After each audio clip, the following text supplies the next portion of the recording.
اعوذ باللہ من الشیطان الرجیم بسم اللہ الرحمن الرحیم۔ عزیز طالبات، السلام علیکم ورحمۃ اللہ۔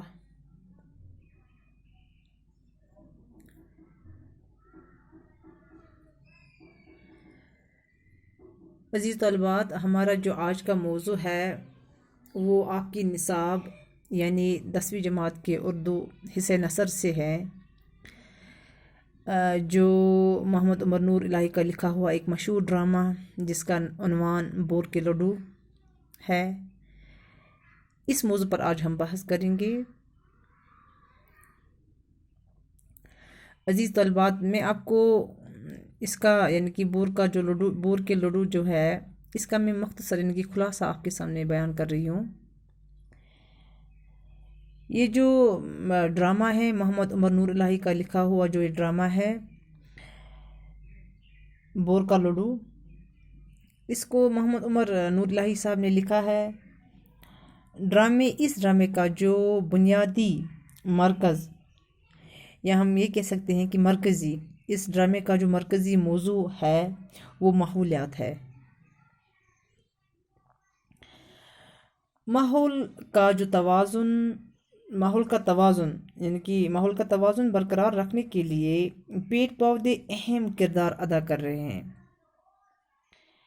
جبکہ ان کی بے دریغ کٹائی سے یہ توازن جو ہے وہ بگڑ جاتا ہے اور آلودگی جو ہے وہ بڑھ جاتی ہے۔ موسم پر بھی برا اثر پڑ جاتا ہے اور زمین کا کٹاؤ تیز ہو جاتا ہے۔ چنانچہ چاہے مختلف مفکروں اور شاعروں نے اس توازن کو برقرار رکھنے کے لیے درختوں کی اس بے دریغ کٹائی سے بچنے کے لیے اپنی صلاحیتوں کو بروئے کار لانے کی ہر ممکن کوشش کی ہے۔ اس ڈرامے کے ذریعے بھی ڈرامہ نگار نے یہی تلقین کی ہے کہ ہمیں زیادہ سے زیادہ یہی کوشش کرنی چاہیے کہ جتنا ہو سکے کہ ہم اپنے ماحول کو بچا لیں۔ اس ڈرامے میں 3 اہم کردار ہے، ایک لکڑہارا، دوسرا اس کی بیوی اور تیسرا جو اس میں کردار ہے وہ ایک بوڑھا شخص۔ تیسرا کردار جو اس میں ہے وہ ایک بوڑھا شخص ہے۔ ڈرامے کے بیشتر حصے میں لکڑہارے اور اس کی بیوی کی بات چیت بیان کی گئی ہے۔ اس ڈرامے میں دونوں میاں بیوی کی نوک جھوک کو بخوبی ڈرامایا گیا ہے۔ یہ نوک جھوک اس وقت شروع ہوتی ہے جب وہ اس کی بیوی یعنی کہ لکڑہارے کی بیوی یعنی کہ اس ڈرامے میں نوک جھوک اس وقت شروع ہوتی ہے جب بے وقوف لکڑہارا جنگل سے سویرے ہی گھر واپس آتا ہے اور اپنی بیوی سے اس لیے جھگڑا کرتا ہے کہ وہ ہمیشہ گھر کی صفائی میں مشغول رہتی ہے، جبکہ بد مزاج بیوی اس لیے جھگڑتی ہے کہ وہ ہیلے بہانے کر کے کام سے جلدی گھر بھاگ آتا ہے۔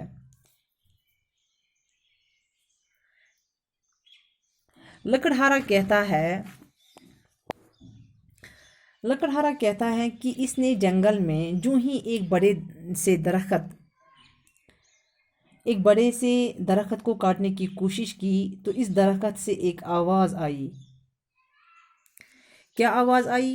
وہ آواز یہ ہے کہ اگر وہ اس کو نہ کاٹے گا تو اسے بہت انعام ملے گا، یعنی کہ اگر لکڑہارا اس درخت کو نہ کاٹے گا تو اس کو بہت بڑا انعام ملے گا۔ چنانچہ اس خوفناک آواز سے گھبرا کر وہ سویرے گھر بھاگ آیا۔ بیوی اس کے کہنے پر یہ کہہ کر اعتبار نہیں کرتی کہ پیڑ پودے بھی کبھی باتیں نہیں کرتے، یعنی کہ اس کی بیوی جو ہے لکڑہارے کی بیوی وہ اس پہ اعتماد نہیں کرتی ہیں کہ وہ کہتی ہے اسے کہ کبھی پیڑ پودوں نے آج تک کبھی باتیں کی ہی نہیں ہے تو کیسے ہو سکتا ہے کہ پیڑ پودے بھی باتیں کریں۔ اسی تکرار کے دوران دروازے پر دستک ہوتی ہے۔ اور آواز آتی ہیں کہ وہ لکڑہارے کے لیے انعام لایا ہے۔ جو ہی یہ آواز یہ دونوں میاں بیوی سنتے ہیں، جو ہی یہ آواز ان دونوں کی کانوں میں گونج جاتی ہے، دونوں میاں بیوی جو ہے دوڑ کے دروازے کھولتے ہیں، دوڑ کے دروازے کے پاس چلے جاتے اور دروازہ کھولتے ہیں تو ایک بوڑھا شخص سبز رنگ کا لباس پہنے اندر آتا ہے۔ جو ہی یہ ان کے گھر کے اندر داخل ہوتا ہے تو یہ جو دونوں میاں بیوی جو ہے اس کی خوب توازہ کرتے ہیں۔ بوڑھا شخص انہیں کہتا ہے کہ وہ جنگل کے بادشاہ کی طرف سے لکڑہارے کے لیے انعام لے کر آیا ہے۔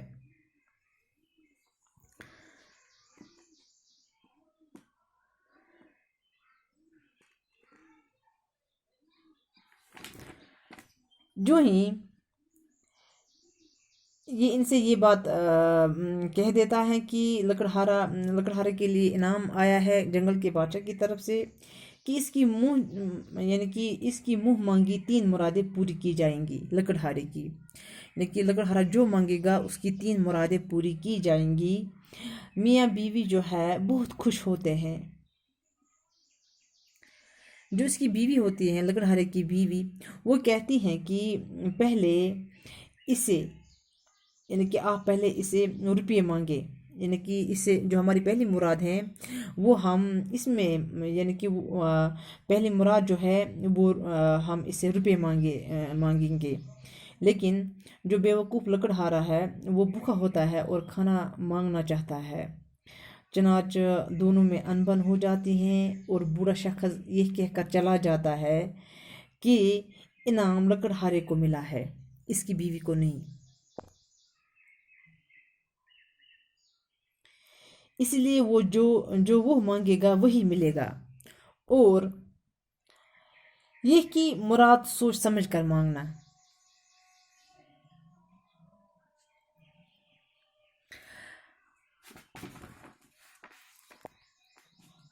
یعنی کہ جب برا شخص یہ کہتا ہے کہ جو انعام ہے وہ لکڑہارے کو ملا ہے اور آپ لوگ جو یہ انعام ہے وہ سوچ سمجھ کر مانگے، اس لیے وہ جو مانگے گا وہی ملے گا، اور یہ کی مراد سوچ سمجھ کر مانگنا، یعنی کہ وہ انہیں یہ بھی کہتا ہے کہ دنیا میں ایک ہی چیز حاصل کرنے کے قابل ہیں، اس کو اسی کو مانگو، یعنی کہ جو چیز دنیا میں ہر ایک شخص تمنا کرتا ہے کہ یہ چیز ہمیں نصیب ہو جائے، یہ انہیں اشارہ کرتا ہے اس چیز کی اور کہ آپ وہ چیز مانگو مجھ سے۔ دونوں میاں بیوی جو ہیں اپنے اپنی ضد پر اڑے رہتے ہیں۔ چنانچہ اس تکرار میں لکڑہارا ایک گرما گرم لڈو مانگتا ہے اور پلک جھپکتے ہی اس کے ہاتھ میں ایک لڈو آ جاتا ہے، اور پلک بیوی غصہ ہوتی ہیں اور لڈو چھینتی ہے اور باہر چلی جاتی ہیں کہ بوڑھے سے مراد واپس مانگے۔ لڈو بیوی سے واپس حاصل کرنے میں ناکام ہونے پر لکڑہارا کہتا ہے کہ میں یہ مراد مانگتا ہوں کہ یہ لڈو تیری ناک سے چمٹ جائے۔ تو کیا ہوتا ہے کہ چنانچہ ایسا ہی ہوتا ہے، اور بیوی چیختی چلاتی ہوئی اندر واپس آتی ہیں اور لکڑہارے کو مجبور کرتی ہیں کہ وہ تیسری مراد مانگ کر اس لڈو کو اس کی ناک سے الگ کر دے۔ جو ہی لکڑہارا تیسری مراد مانگتا ہے تو لڈو اس کی بیوی کی ناک سے الگ ہو جاتا ہے۔ اسی طرح 3 مرادیں جو ہیں وہ ضائع ہو جاتی ہیں اور دونوں ایک دوسرے پر اس کا الزام لگاتے ہیں۔ اس دوران بوڑھا شخص ہنستا ہوا اندر آتا ہے اور ان کی بیوقوفی پہ کہہ لگاتا ہے اور کہتا ہے کہ دنیا میں خوشی ہی ایک ایسی چیز ہے جو حاصل کرنے کے لائق ہے، لیکن وہ اس کو بوجھ نہ سکے اور مرادیں ضائع ہو گئی۔ بوڑھے کے چلے جانے کے بعد بھی میاں بیوی اس پر متفق نہ تھے، بلکہ بدستور ایک دوسرے کو الزام دیتے رہے، اور لکڑہارا بھاگتا رہا اور اپنی بیوی اور اس کی جو بیوی ہے وہ اس کے پیچھے جھاڑو لیے دوڑتی رہی۔ اس کے ساتھ ڈرامے کا جو پردہ ہے وہ گر جاتا ہے اور ڈرامہ جو ہے وہ ختم ہو جاتا ہے۔ واہ خدا۔